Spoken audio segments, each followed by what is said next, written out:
नमस्कार। खबर उत्तराखंड में आप सभी का स्वागत है। मैं हूं आपके साथ गरिमा वाजपेयी। खबरों में आगे बढ़ेंगे उससे पहले एक नजर आज की हेडलाइंस पर डालते हैं। उत्तराखंड में बाहरी राज्यों के वाहनों से ग्रीन सेस न वसूलने पर सीएम पुष्कर सिंह धामी नाराज, अफसरों को लगाई जमकर फटकार।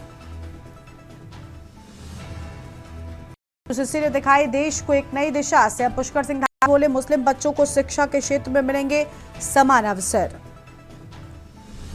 स्वास्थ्य विभाग के अधीन संचालित सरकारी अस्पतालों में 1 जनवरी से बायोमेट्रिक उपस्थिति अनिवार्य, स्वास्थ्य मंत्री धन सिंह रावत ने दिए सख्त निर्देश। उत्तराखंड में राशन कार्ड धारकों के लिए अलर्ट जारी, ई-केवाईसी नहीं कराया तो आयुष्मान कार्ड भी निरस्त हो सकता है, अंतिम तिथि 31 दिसंबर तक। देहरादून एयरपोर्ट पर दिल्ली, पुणे, बेंगलुरु समेत 11 उड़ानें देरी से पहुंची, हवाई उड़ानों पर कोहरे का असर। कोहरे की चादर में लिपटा उत्तराखंड, ट्रेनों के संचालन पर प्रभाव, तापमान गिरा, सर्द हवाओं ने बढ़ाई कपकपी। आप देख रहे हैं के न्यूज़, खबरों का सारथी। रुक करते हैं खबरों की ओर। देहरादून से खबर, मौसम विज्ञान केंद्र ने जारी किया अलर्ट, कई जिलों में घना कोहरा छाने का येलो अलर्ट जारी किए जाने की बात सामने आई है। देहरादून, हरिद्वार, उधम सिंह नगर में कोहरा छाने की संभावना, नैनीताल, चंपावत व पौड़ी में कोहरा छाने की संभावना। उधम सिंह नगर और हरिद्वार शीत लहर की स्थिति, पर्वतीय क्षेत्रों में 20 व 21 दिसंबर को बारिश का पूर्वानुमान। 22 से 24 दिसंबर तक प्रदेश भर में मौसम रहेगा शुष्क और मौसम विज्ञान केंद्र ने अलर्ट जारी किया है। बड़ी जानकारी आपको हम बता रहे हैं।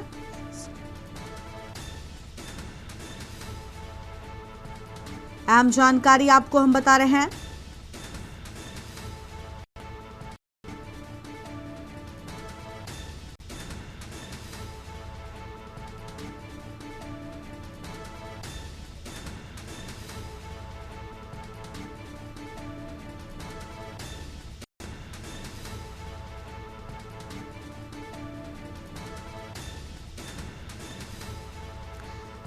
और इसी खबर पर बातचीत के लिए हमारे साथ शुभम जुड़ चुके हैं। शुभम, पूरी जानकारी क्या है?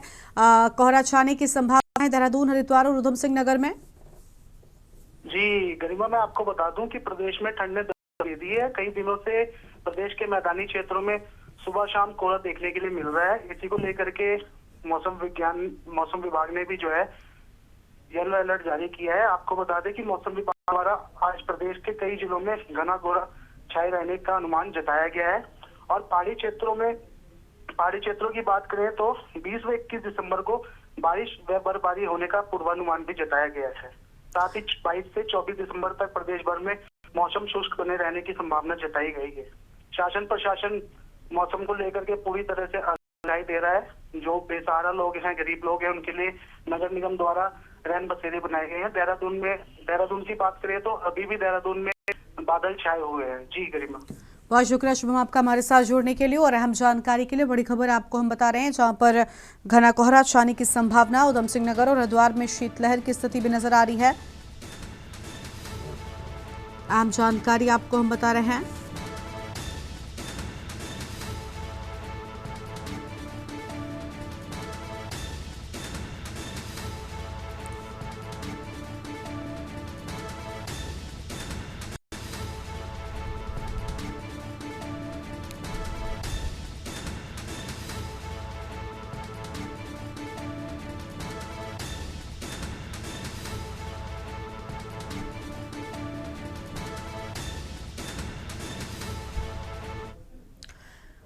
और अब सीधा आपको देहरादून लेकर चलते हैं। मुख्यमंत्री पुष्कर सिंह धामी क्या कह रहे हैं, सुन लेते हैं।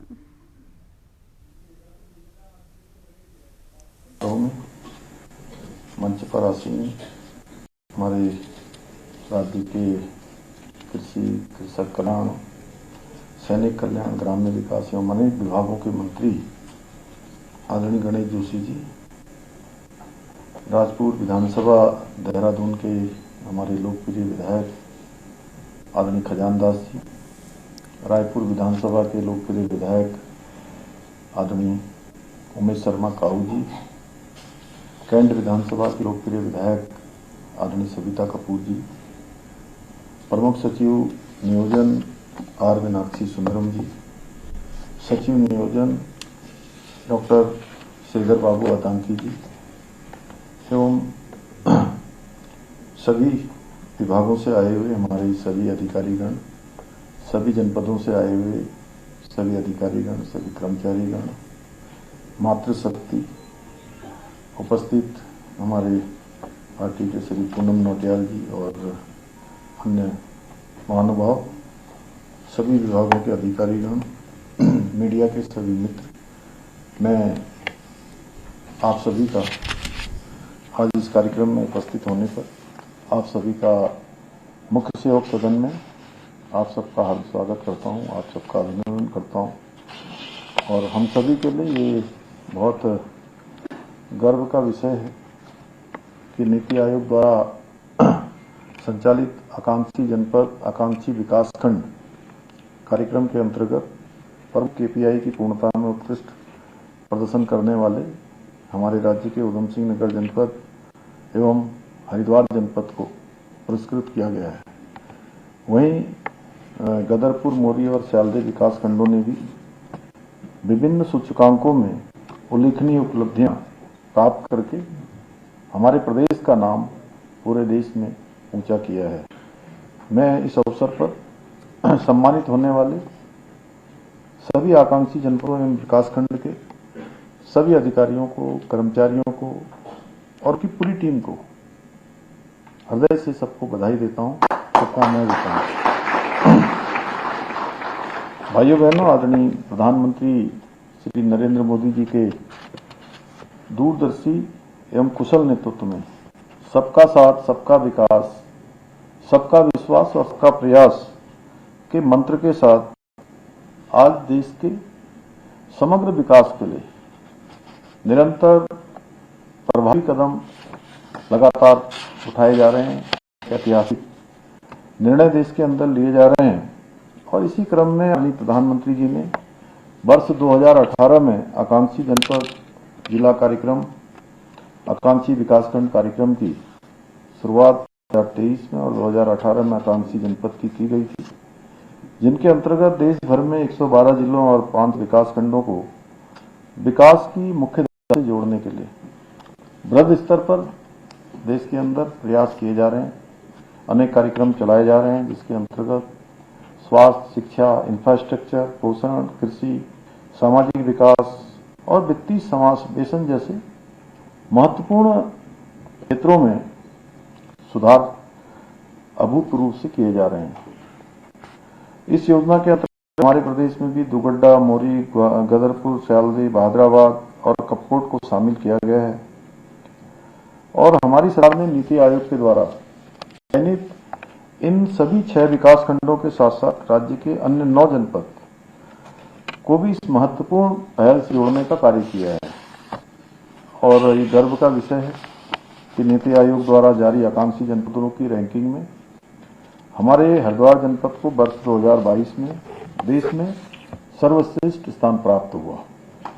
वहीं विकासखंडों की श्रेणी में बागेश्वर के कपकोट को देश में 40वीं रैंकिंग प्राप्त हुई। भाइयों बहनों, आदरणीय प्रधानमंत्री श्री नरेंद्र मोदी जी के नेतृत्व और मार्गदर्शन में हमारी सरकार भी सरलीकरण, समाधान, निस्तारण और संतुष्टि के मंत्र के साथ राज्य के विकास और समृद्धि के लिए निरंतर प्रयास भी कर रही है, निरंतर कार्य भी कर रही है।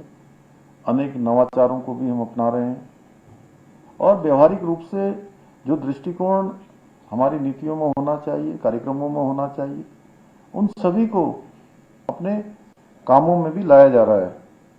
जहां एक ओर शिक्षा, स्वास्थ्य, सड़क, खेत, पेयजल और हवाई कनेक्टिविटी जैसे सभी प्रमुख क्षेत्रों में इंफ्रास्ट्रक्चर को मजबूत करने के लिए लगातार प्रयास किया जा रहा है, वहीं local for vocal, make in India, startup जैसी पहलों के माध्यम से विकसित भारत और विकसित उत्तराखंड के स्वप्न को साकार करने की दिशा में भी निरंतर कार्य किया जा रहा है।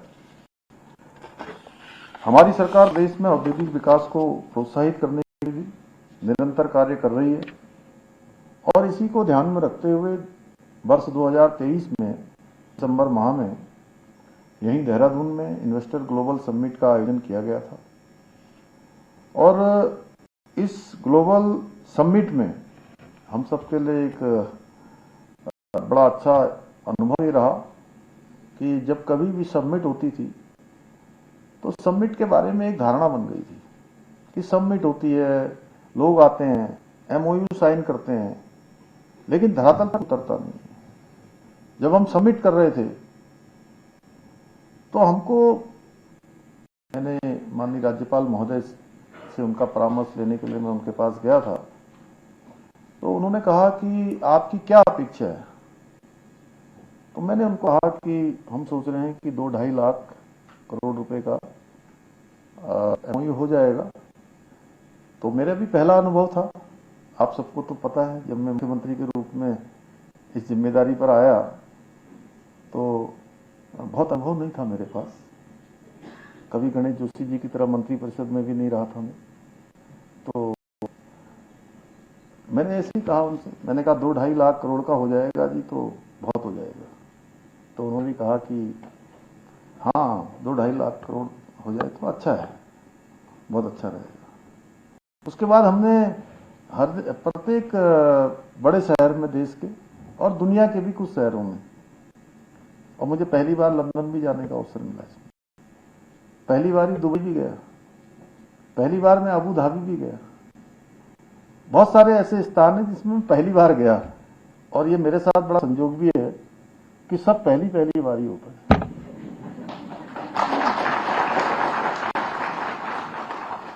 तो हमने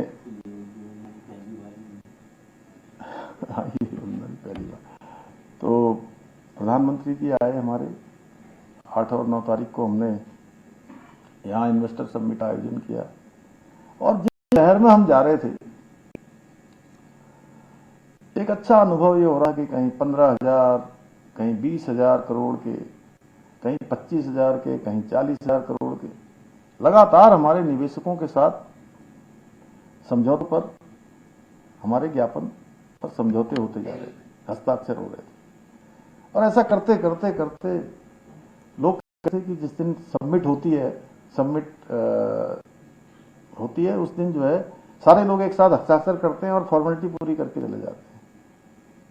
बताऊं तो हमको कोई फॉर्मेलिटी करने की जरूरत नहीं पड़ी, और जिस दिन सबमिट का प्रधानमंत्री जी ने यहाँ पर शुभारंभ किया उस दिन तक हमारे 3,56,000 करोड़ के हमारे समझौतों के शेयर ज्ञापन हमारे संपन्न हो गए। इतने से भी बात बनी नहीं, क्या है कि हमें बहुत परीक्षाएं देनी पड़ती हैं रोज। देहरादून से आप सुन रहे थे मुख्यमंत्री पुष्कर सिंह धामी को, जिनकी ओर से आम बातें कही गई हैं। वापस से अपनी खबरों का रुख कर लेते हैं। लक्सर में देहात के मैदानी इलाकों में कड़ाके की ठंड का कहर जारी है। इसके साथ ही दिन में कोहरा सितम ढा रहा है, तो वहीं रात में पाला भी पड़ रहा है। और एक तरह से देखा जाए तो इस ठंड की सबसे ज्यादा मार गरीब और असहाय और रोज कमाकर खाने वालों को झेलनी पड़ रही है। कोहरे का असर रेल यातायात पर भी दिखाई दे रहा है। Lucknow Chandigarh superfast express train भी 2 घंटे देरी से स्टेशन पहुंची। ऐसी ट्रेनें हैं जिनको कोहरे के चलते रद्द भी कर दिया गया है। हरिद्वार देहात और लक्सर के आसपास के इलाकों में छोटे कारोबार ठप हो गए हैं। खेती किसानी भी बड़ी तरह से प्रभावित हुई है।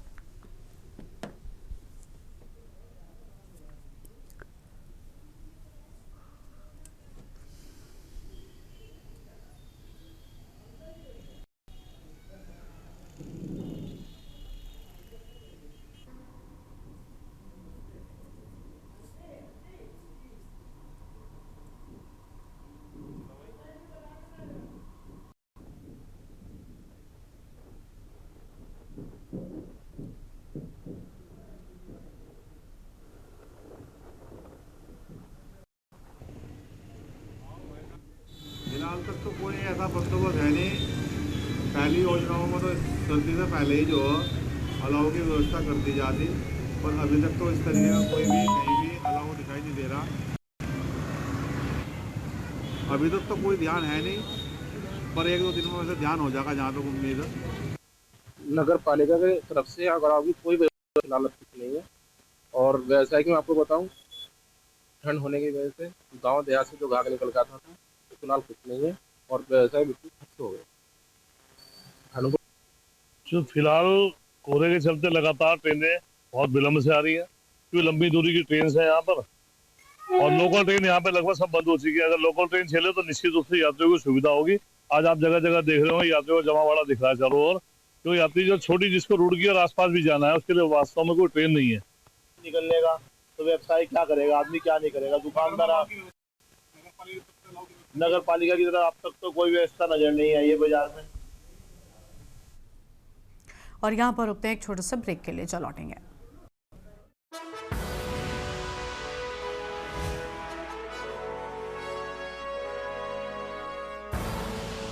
आप देख रहे हैं के न्यूज, खबरों का सारथी। ब्रेक के बाद आप सभी का स्वागत है। खबर है देहरादून से, जहां पर बीते कुछ समय से उत्तराखंड सरकार प्रदेश में डेमोग्राफिक चेंज को लेकर हर मंच पर अपनी चिंता जाहिर कर रहा है और इसको देवभूमि के लिए समस्या बता रहा है। इसके साथ ही प्रदेश में धर्मांतरण संबंधी मामले भी कई बार सामने आ चुके हैं, जिसको देखते हुए राज्य सरकार ने जबरन धर्मांतरण पर सख्त से सख्त सजा का प्रावधान किए जाने को लेकर उत्तराखंड धर्म स्वतंत्रता विधेयक 2025 को मंजूरी दे दी, जिसके बाद संशोधन विधेयक को राज्यपाल की मंजूरी के लिए लोक भवन भेजा गया। हालांकि लोक भवन में इस विधेयक को पुनर्विचार के संदेश के साथ वापस सरकार को लौटा दिया है। वहीं मुख्यमंत्री पुष्कर सिंह धामी ने कहा कि उत्तराखंड धर्म स्वतंत्रता विधेयक 2025 के ड्राफ्ट में कुछ तकनीकी खामियों की वजह से ही लोक भवन से इसे लौटा दिया गया है।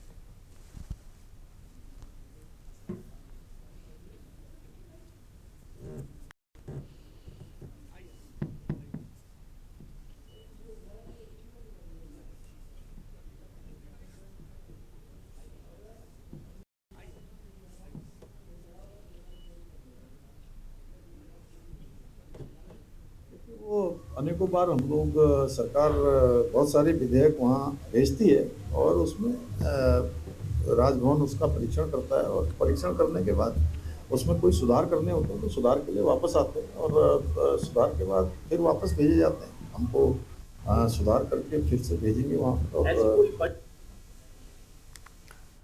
ऋषिकेश बार एसोसिएशन के चुनाव आज ऋषिकेश बार कैंपस में चल रहे हैं। 411 अधिवक्ता अध्यक्ष, उपाध्यक्ष, महासचिव सहित पदों पर मतदान कर रहे हैं। ऋषिकेश में इस बार अधिवक्ताओं को नई कार्यकारिणी से काफी उम्मीद है। उनका मानना है कि लंबे समय से चल रही चैंबर की समस्या का नई चुनी हुई कार्यकारिणी समाधान करेगी। तो वहीं चुनाव अधिकारी ओमकार चौधरी का कहना है सभी पदों पर मतदान 2 बजे तक चलेगा। 3 बजे से मतगणना शुरू होगी। आज शाम तक सभी नतीजे घोषित हो जाएंगे।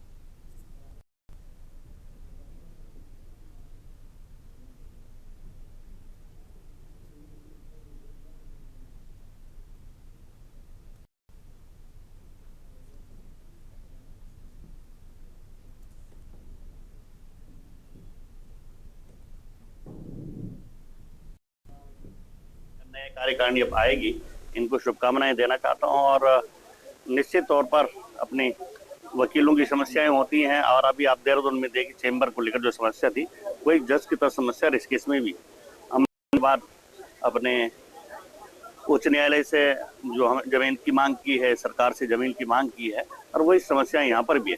और ये उम्मीद है कि जो नए कार्यकारिणी सुनकर अब आएगी ये अधिवक्ताओं के लिए काम करेंगे, बार और बेंच के बीच में एक सामंजस्य बिठाने का काम करेंगे। और जो हमारे खासकर छोटे भाई नए अधिवक्ता आए हैं उनको बड़ी दिक्कत है। अगर चेंबर नहीं होगा, कहीं बैठने का स्थान नहीं होगा तो वो काम कैसे करेंगे। वैध 411 वोटर हैं और जो है मतलब 2 बजे तक जो है ये मत डलेंगे और उसके बाद 1 घंटे के बाद 3 बजे से जो है मतगणना शुरू होगी। रिजल्ट आज ही आ जाएगा।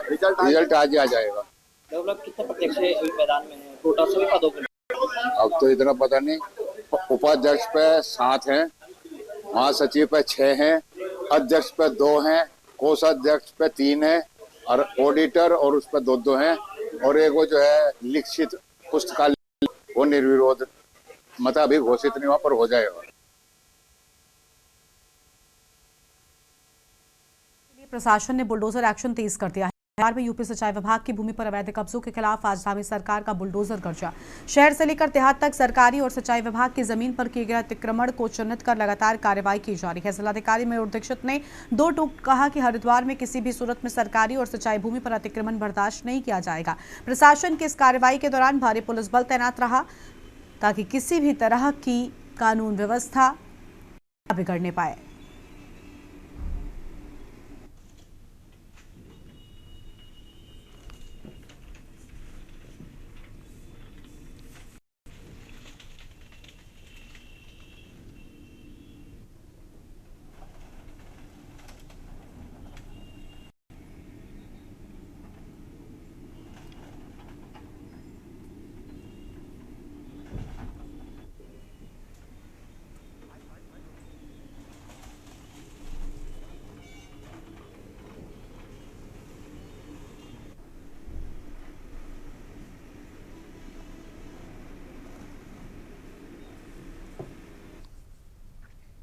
उत्तराखंड में बीजेपी के द्वारा सोशल मीडिया पर पोस्ट किए गए एक एआई जनरेटेड वीडियो को लेकर राजनीतिक हलचल तेज हो गई है। इस वीडियो में प्रदेश के पूर्व मुख्यमंत्री और कांग्रेस के वरिष्ठ नेता हरीश रावत को कथित तौर पर लव जिहाद और जिहाद शरणम गच्छामी जैसे शब्दों के साथ दिखाया गया है। वहीं मुख्यमंत्री पुष्कर सिंह धामी को बुलडोजर एक्शन से जोड़कर प्रस्तुत किया गया है। वीडियो सामने आने के बाद सियासी बयानबाजी भी शुरू हो गई है।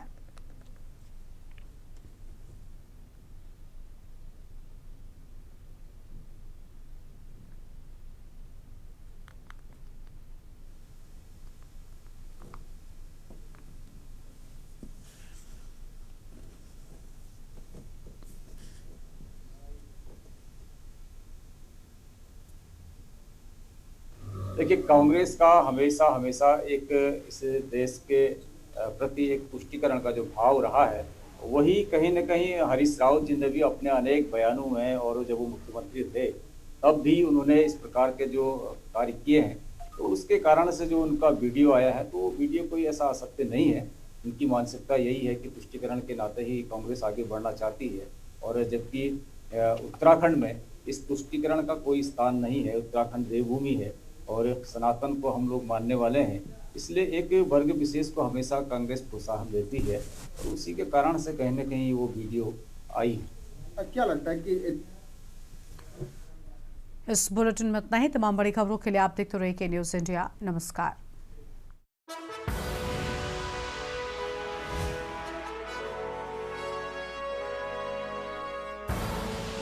आप देख रहे हैं के न्यूज़, खबरों का